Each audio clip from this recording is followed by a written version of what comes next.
నమస్తే, welcome to స్వతంత్ర. నేను నిత్య శ్రీనివాస్. బులెటిన్ ముందుగా హెడ్లైన్స్ చూద్దాం. కాళేశ్వరం ప్రాజెక్టు కేసీఆర్ ధనదాహానికి బలైంది. మర్మతులకు పనికిరాదు, మళ్లీ నిర్మించాలన్న రేవంత్ రెడ్డి.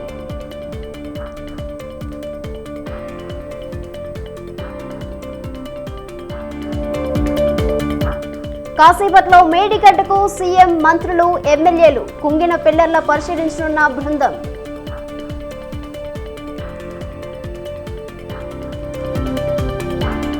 సాయంత్రం నల్గొండలో బీఆర్ఎస్ సభ, హాజరు కానున్న కేసీఆర్.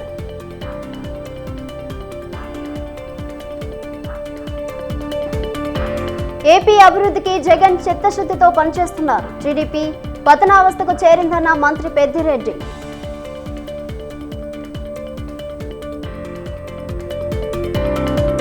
గోల్కొండలో డ్రగ్స్ కంట్రోల్ అధికారులు తనిఖీలు. ఫేక్ మందుల డబ్బాలు స్వాధీనం.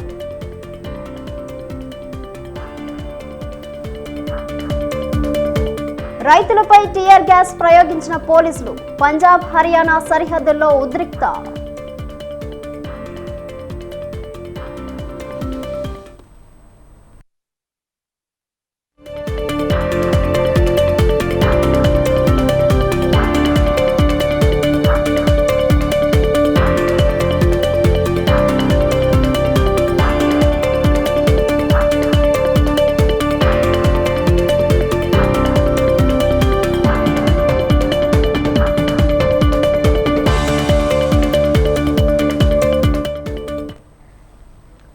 బ్రేకింగ్ న్యూస్ చూస్తున్నాం. రైతులు తలపెట్టిన మెగా మార్చ్ లో ఉద్రిక్త పరిస్థితులు చోటు చేసుకున్నాయి.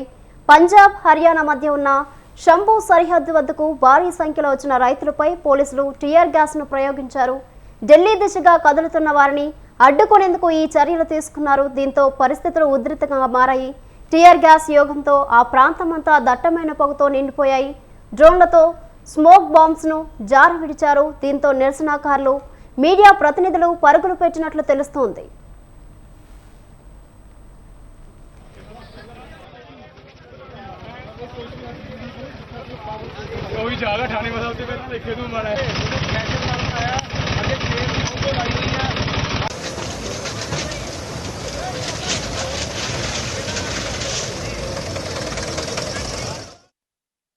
పంటలకు కనీస మద్దతు ధరపై చట్టం రూపకల్పనకు డిమాండ్ చేస్తూ రైతులు చేపట్టిన ట్రాక్టర్ ర్యాలీ ఉద్రిక్తతకు దారితీసింది. ఢిల్లీ సరిహద్దుల్లో రైతులను పోలీసులు అడ్డుకున్నారు. పంజాబ్, హర్యానా శంభు సరిహద్దుల్లో ఉద్రిక్తత నెలకొంది. పోలీసులు రైతులను అడ్డుకునేందుకు టీఆర్ గ్యాస్ ప్రయోగించారు. ఢిల్లీని అష్టదిగ్బంధనం చేసేందుకు సిద్ధమైన రైతులు స్వామినాథన్ కమిషన్ సిఫారసులు అమలు చేయాలని డిమాండ్ చేశారు.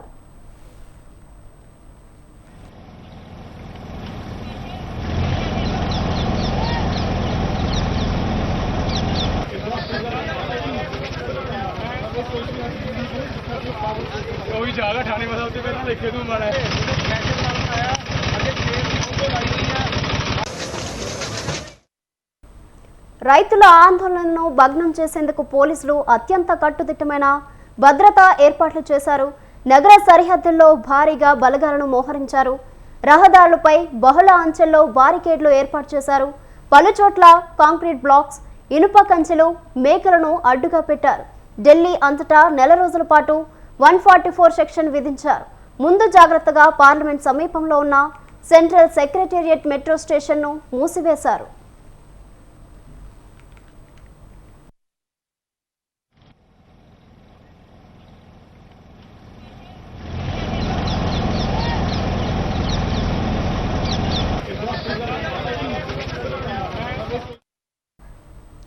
పంజాబ్లోని ఫతేగఢ్ సాహిబ్ నుంచి వేలాది మంది రైతులు ట్రాక్టర్లతో ఢిల్లీకి వెళ్తున్నారు. సరిహద్దులో భద్రతను కట్టుదిట్టం చేయడంతో భారీగా ట్రాఫిక్ జామ్ నెలకొంది. గాజీపూర్ జిల్లా సరిహద్దుల్లోని హైవేలపై కిలోమీటర్ల మేర వాహనాలు బారులు తీరాయి. ట్రాఫిక్ నెమ్మదిగా కదులుతోంది. కిలోమీటర్ల దూరానికి గంటకు పైగా సమయం పడుతుండటంతో వాహనదారులు అవస్థలు పడుతున్నారు. రాజకీయ లబ్ధి కోసమే సీఎం, ఎమ్మెల్యేలు మేడిగడ్డ బ్యారేజ్ పర్యటనకు వెళ్లారని మాజీ మంత్రి హరీష్ రావు ఆరోపించారు. కాళేశ్వరం ప్రాజెక్టు అంటే ఒక మేడిగడ్డ మాత్రమే కాదని అన్నారు. బ్యారేజ్ వద్ద లోపాలను ప్రభుత్వం వెంటనే సరిదిద్దాలని సూచించారు. మేడిగడ్డ విషయంలో బీఆర్ఎస్పై బురద జల్లే ప్రయత్నం చేస్తున్నారని ఆగ్రహం వ్యక్తం చేశారు. అసెంబ్లీలో ప్రధాన ప్రతిపక్షానికి మాట్లాడే అవకాశం ఇవ్వకుండా వాయిదా వేశారన్నారు. శాసనసభలో సభా సాంప్రదాయాలను ఉల్లంఘిస్తూ ఏకపక్షంగా శాసనసభ నడుపుతున్నటువంటి తీరును మేము తీవ్రంగా ఖండిస్తూ ఉన్నాం. ఎజెండాలో లేకపోయినా ఈరోజు సడన్గా దాని మీద ఒకవైపు ఎల్ఏ మినిస్టర్ గారు, ఇంకొక వైపు ముఖ్యమంత్రి గారు మాట్లాడడం, మరి వారు మాట్లాడిన తర్వాత ప్రధాన ప్రతిపక్షానికి మైక్ ఇవ్వమంటే మైక్ ఇవ్వకుండా సభను వాయిదా వేసుకున్నటువంటి తీరు ఇది పూర్తిగా ప్రజాస్వామ్య విలువలను మంటగలిపే విధంగా ఉంది. అంటే ప్రజాస్వామ్యంలో ఎప్పుడైనా ప్రతిపక్షానికి అవకాశం ఇస్తారు, ప్రతిపక్షం మాట వినకుండా సభ జరగదు. కానీ ఇక్కడ కేవలం అధికార పక్షం వాళ్ళు మాత్రమే మాట్లాడి ప్రతిపక్షానికి అవకాశం ఇవ్వకుండా ఎజెండాలో లేని అంశాల మీద వాళ్ళకి ఇష్టం వచ్చినటువంటి విధంగా మాట్లాడి అట్లీస్ట్ అవకాశం కూడా ఇవ్వకుండా వాయిదా వేసేటువంటి పద్ధతి ఇది పూర్తిగా ప్రజాస్వామ్య విలువలను శాసనసభ సాంప్రదాయాలను మంట కలపడం తప్ప ఇంకొకటి కాదు. కాళేశ్వరం ప్రాజెక్టు మేడిగడ్డ పర్యటన పెట్టి ఏదో గత ప్రభుత్వం మీద బురద జల్లాలనేటువంటి ప్రయత్నం వారు చేస్తూ ఉన్నారు. యాక్చువల్గా కాళేశ్వరం అంటే ఏంటి? కాళేశ్వరం సమగ్ర స్వరూపంలో కాళేశ్వరం అంటే 3 బ్యారేజీలు, 15 రిజర్వాయర్లు, 19 సబ్స్టేషన్లు, 21 పంప్ హౌజులు, 203 కిలోమీటర్ల టనెల్లు, 1531 కిలోమీటర్ల గ్రావిటీ కెనాలు, 98 కిలోమీటర్ల ప్రెషర్ మెయిను, 141 టీఎంసీల సామర్థ్యం కలిగిన రిజర్వాయర్లు, 530 మీటర్ల ఎత్తుకు నీళ్లు లిఫ్ట్ చేసే వ్యవస్థ, 240 టీఎంసీల నీటి వినియోగం. ఇది కాళేశ్వరం యొక్క సమాహారం. ఇంత పెద్ద ప్రాజెక్టులో ఇలా ఎన్ని ఉన్నాయి? అందులో 3 బ్యారేజీలు, 15 రిజర్వాయర్లు, 19 సబ్స్టేషన్లు, 21 పంప్ హౌజులు, 203 కిలోమీటర్ల టనెల్లు. ఇదేది చూపకుండా ఒక బ్యారేజీలో కొన్ని పిల్లలు కుంగిపోతే దాన్ని భూతద్దంలో చూపించి కోడిగుడ్డు మీద ఈకలు బీకే ప్రయత్నం చేస్తూ ఉంది ప్రభుత్వం. గత బీఆర్ఎస్ ప్రభుత్వంలో ఇష్టరాజ్యంగా అడ్డగోలుగా ప్రాజెక్టుల నిర్మాణం జరిగిందని మంత్రి శ్రీధర్ బాబు అన్నారు. మేడిగడ్డపై విజిలెన్స్ నివేదిక వచ్చిందని తెలిపారు. మేడిగడ్డలోని వాస్తవ విషయాలు ప్రజలు తెలియాలని చెప్పారు. అందుకే అన్ని పార్టీల సభ్యులకు మేడిగడ్డ చూపించాలని నిర్ణయించామన్నారు. న్యాయం చేయాలని భూమి నిర్వాసితులు ఇప్పటికీ కోరుతున్నారని తెలిపారు. మేడిగడ్డకు సంబంధించి కృంగిపోయిన బ్యారేజ్ దాని అసలు కారణాలేందని మరి విజిలెన్స్ రిపోర్ట్ వచ్చింది. ఆ రిపోర్ట్ ఇచ్చిన నేపథ్యంలో ఆ రిపోర్టుకు సంబంధించిన అనేక అంశాలపై ప్రత్యక్షంగా కూడా ఈరోజు గౌరవ ముఖ్యమంత్రి రేవంత్ రెడ్డి గారి ఆధ్వర్యంలో ఉప ముఖ్యమంత్రి గారు, అదేవిధంగా అన్ని పార్టీలకు సంబంధించి ఈరోజు సిపిఐ గాని, ఎంఐఎం గాని, బీజేపీ గాని, టీఆర్ఎస్ పార్టీ వారిని కూడా తీసుకెళ్లాలి. ఈరోజు మేము ఒక్కరమే మాట్లాడితే అదేదో రాజకీయ పూర్వంగా వారు మాట్లాడటం జరుగుతా ఉన్న సందర్భంలో కొంతమంది ఈరోజు వారే వచ్చి వాస్తవిక పరిస్థితులను, వాస్తవిక దృశ్యాలను ప్రజల ముందట ఉంచాలనే ఒక ఆలోచనతో ఈరోజు అందరినీ కూడా ఆహ్వానిస్తాం. అధ్యక్ష, ఎలక్షన్ సందర్భంలో డ్యామ్ సేఫ్టీ అధికారులు, మా ప్రభుత్వ అధికారులు కాదు అధ్యక్ష, డ్యామ్ సేఫ్టీకి సంబంధించిన కేంద్ర ప్రభుత్వ అధికారులు మొదటి నుంచి కూడా ప్రాజెక్ట్ డిజైనింగ్లో, ప్రాజెక్ట్ ఇంప్లిమెంటేషన్లో, ప్రాజెక్ట్ ఎగ్జిక్యూషన్లో ఈరోజు అన్నిట్లో కూడా తప్పిదాలు ఉన్నాయని వారిచ్చిన అభిప్రాయాన్ని ఈ సభాముఖంగా ఈరోజు తెలియజేస్తా ఉన్నాం.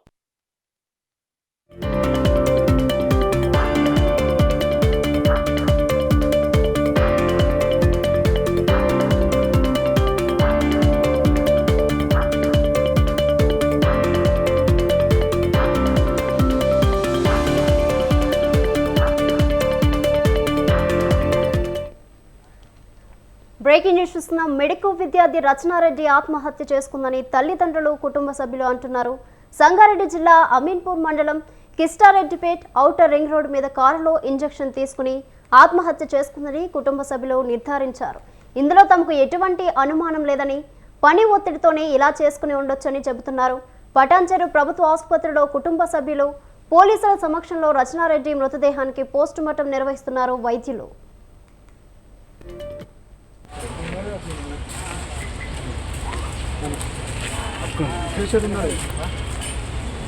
అన్నోన్ కండిషన్స్ వాళ్ళు సూసైడ్ చేసుకుంటున్నారు. మేబీ అది కొంచెం స్టాటస్ పెట్టడం వల్ల ఏమో అది ఈజీ అయిపోతుంది. సో అలాంటి సిచ్యువేషన్ నేను కూడా డాక్టర్ స్టేజ్లో కానీ బయట ఇక్కడ కానీ చూస్తున్నాను. అది ఆల్ ఆఫ్ సడన్ ఎందుకు అవుతారో, ఎంత స్ట్రాంగ్ ఉంటారో, ఎంత నవ్వుతూ ఉంటారో అది తెలియకుండా అయిపోతుంది. ఆల్ ఆఫ్ సడన్ అంటే మైండ్లో వే ఆఫ్ అంటే చేతికి ఇంజెక్షన్ ఇచ్చే ముందు కూడా ఇక్కడ ఒకటి అది పెట్టుకొని క్యానన్ పెట్టుకొని ఇచ్చుకుంది అంటున్నారు. రెగ్యులర్గా తను ఆ విధంగా చేస్తుంటున్నారు. ఎందుకు అసలు ఇప్పటిదాకా అలాంటి థాటే లేదు అసలు తనకి.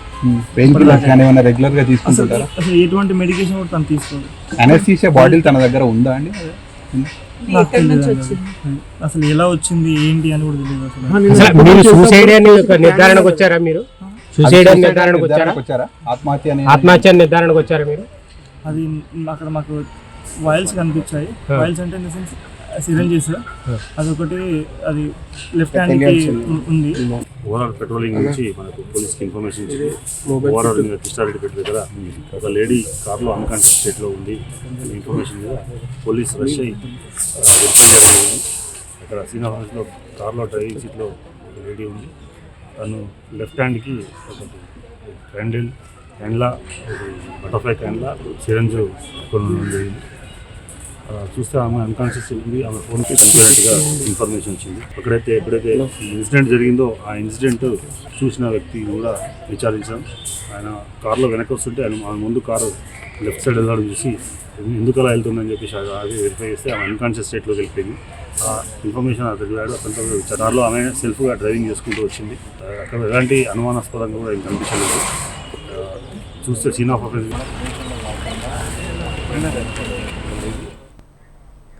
దీనిపై మరింత సమాచారం మా ప్రతినిధి ఉషా ఫోన్లో అందిస్తారు. ఉషా, రచన ఆత్మహత్య గల కారణాలు ఏంటి? వాళ్ళ తల్లిదండ్రులు ఏమంటున్నారు? తోటి స్నేహితులు ఏమంటున్నారు? నిన్న సాయంత్రం ఔటర్ రింగ్ రోడ్ ఏదైతే కృష్ణారెడ్డిపేట గ్రామ శివారులో ఉన్నటువంటి ఔటర్ రింగ్ రోడ్ లో కారులో ఓ యువతి అపస్మారక స్థితిలో ఉందని పోలీసులకు సమాచారం అందడంతో హుటాహుటిన అక్కడికి చేరుకున్నటువంటి పోలీసులు ప్రాణాపాయ స్థితిలో ఉన్నటువంటి లక్ష్మీ రత్నారెడ్డి అని ఏదైతే వైద్య విద్యార్థిని పీజీ వైద్య విద్యార్థిని మమతా హాస్పిటల్ కు తరలించారు. ఆమె ప్రాణాలను కాపాడేందుకు డాక్టర్లు శతవిధాల ప్రయత్నించారు. అలాగే ఆమె డ్రైవింగ్ చేస్తున్న సమయంలోనే డ్రైవింగ్ సీట్ లోనే కూర్చొని ప్రాణాంతక ఇంజెక్షన్ చేసుకున్నట్లుగా ప్రాథమిక నిర్ధారణలో అయితే వైద్యులు గుర్తించడం జరిగింది. పోస్ట్ మార్టం నిమిత్తం పటాన్చెరు ఏరియా హాస్పిటల్ కి అయితే ఆమె మృతదేహాన్ని అయితే తరలించారు. ప్రస్తుతం చూసుకున్నట్టయితే కుటుంబ సభ్యులు కూడా కేవలం పని ఒత్తిడితోనే ఆత్మహత్యకు పాల్పడి ఉంటుంది తమ కుమార్తె అన్న కోణంలోనే తన సోదరుడు గాని తల్లిదండ్రులు గాని పేర్కొనడం జరిగింది. ప్రస్తుతం అయితే పటాన్చెరు ప్రభుత్వ ఆసుపత్రిలో ఏదైతే పోస్ట్ మార్టం నిమిత్తం పోస్ట్ మార్టం నిర్వహించారు పోలీసులు. మృతదేహానికి సంబంధించి ఎలాంటి అనుమానాలు లేవు. కేవలం హానికరమైన ఇంజెక్షన్ వేసుకోవడం వల్లే ఆమె మృతి చెందినట్టుగా తెలుస్తోంది. రోజు తన కారులోనే వైద్య కళాశాలకు కూడా వెళ్లేటటువంటి విద్యార్థిని రత్నారెడ్డి మమతా హాస్పిటల్లోనే తను పీజీ కూడా చేస్తుంది. మమతా హాస్పిటల్లోనే తనకి ట్రీట్మెంట్ కూడా ఇస్తున్న సమయంలోనే తన ప్రాణాలను ఎలాగైనా కాపాడాలని వైద్యులు ఎంతో శతవిధాలు ప్రయత్నించినప్పటికీ ప్రాణాలు కోల్పోయింది. మొత్తం మీద పీజీ ఏదైతే పీజీలో ఉన్నటువంటి స్ట్రెస్ వల్లే తను చనిపోయినట్టుగా తన సోదరుడు కూడా ఇచ్చినటువంటి మాటల్లో కూడా చూసుకోవచ్చు. నిత్య. Okay, right, thank you Usha.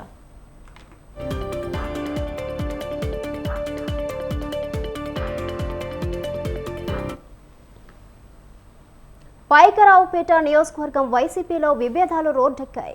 MLA Golla Baburao స్థానంలో ఇన్ఛార్జ్గా విజయనగరం జిల్లా రాజం ఎమ్మెల్యే కంబాల జోగులను పార్టీ అధిష్టానం నియమించింది. ఈ నేపథ్యంలో వైసీపీ కార్యకర్తలు ఆందోళనకు దిగారు. ఎమ్మెల్యే టికెట్ స్థానికులకే కేటాయించాలని, లోకల్ ముద్దు నాన్ లోకల్ వద్దు అంటూ ర్యాలీ చేపట్టారు. రాయవరం మండలం అడ్డ రోడ్డు జాతీయ రహదారిపై బైఠాయించారు. ఆందోళనతో రహదారిపై పెద్ద ఎత్తున వాహనాలు నిలిచిపోయాయి.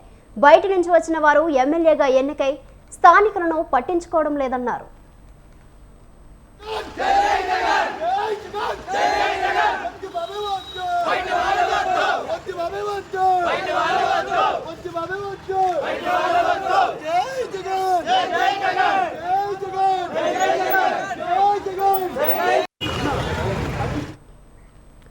కేంద్ర ప్రభుత్వ సహకారంతోనే బస్తీ దవాఖానాలు నడుస్తున్నాయని కేంద్ర మంత్రి కిషన్ రెడ్డి అన్నారు.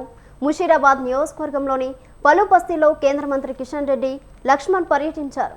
పలు అభివృద్ధి కార్యక్రమాలకు వారు శంకుస్థాపన చేశారు. సికింద్రాబాద్ పార్లమెంట్ నియోజకవర్గంలోని అన్ని బస్తీల్లో అంగన్వాడీ కేంద్రాలు ఏర్పాటు చేశామని కిషన్ రెడ్డి అన్నారు. ఆసుపత్రిలో మందులు, సిబ్బందికి వసతులు కల్పించేందుకు కేంద్ర ప్రభుత్వం పూర్తి సహకారం అందిస్తుందన్నారు.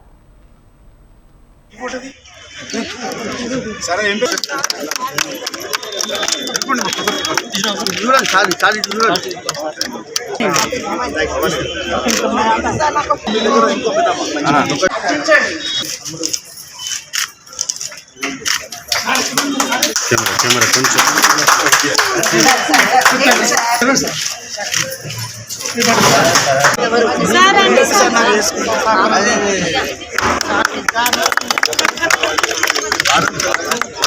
కొంచెం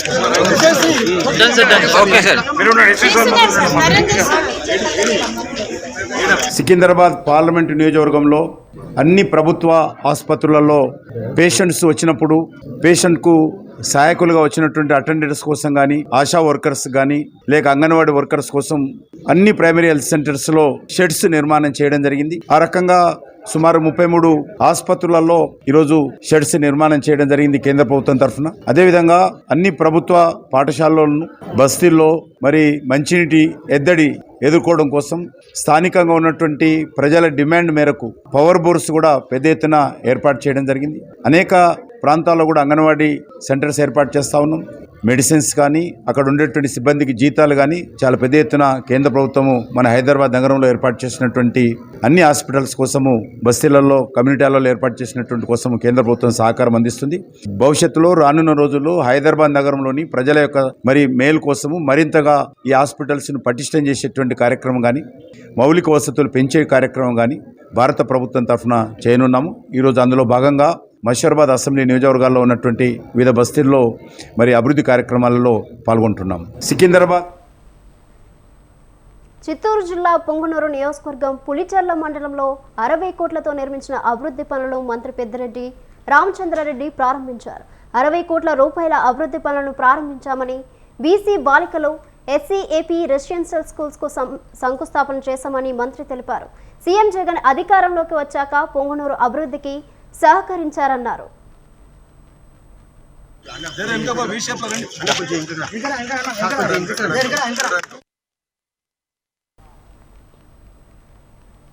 ఎన్నికల సమయంలో ప్రతిపక్ష పార్టీలకు భద్రత కల్పించే విషయంలో ప్రభుత్వం వివక్ష చూపుతోందంటూ ఈసీకి ఎమ్మెల్సీ భూమిరెడ్డి రామ్గోపాల్ రెడ్డి ఫిర్యాదు చేశారు. రాష్ట్రంలో ప్రతిపక్ష పార్టీల వారికి భద్రత లేదన్న భూమిరెడ్డి దీన్ని సరిదిద్దేందుకు తగు చర్యలు తీసుకోవాలని కోరారు. రాష్ట్రంలో త్వరలో సార్వత్రిక ఎన్నికలు జరుగుతూ ఉన్నాయి. కేంద్ర రాష్ట్ర ఎన్నికల కమిషన్లకు సవినయంగా విజ్ఞప్తి చేస్తా ఉన్నాం. రాష్ట్రంలో పారదర్శకంగా ఎన్నికలు జరిపే విధంగా పోలీసు యంత్రాంగాన్ని సమాయత్తం చేయాలని చెప్పి విజ్ఞప్తి చేస్తాను. ముఖ్యంగా రాష్ట్ర పోలీసు ఉన్నతాధికారులు ప్రజాప్రతినిధులు గన్మెన్లను కేటాయించడంలో అనేక రకాలైన వివక్షలకు గురి చేయడం జరుగుతుంది. అధికార పార్టీ ప్రజాప్రతినిధులు ఒక రకంగా, ప్రతిపక్ష పార్టీల ప్రజాప్రతినిధులకు ఒక రకంగా రక్షణ కల్పించడం జరుగుతుంది.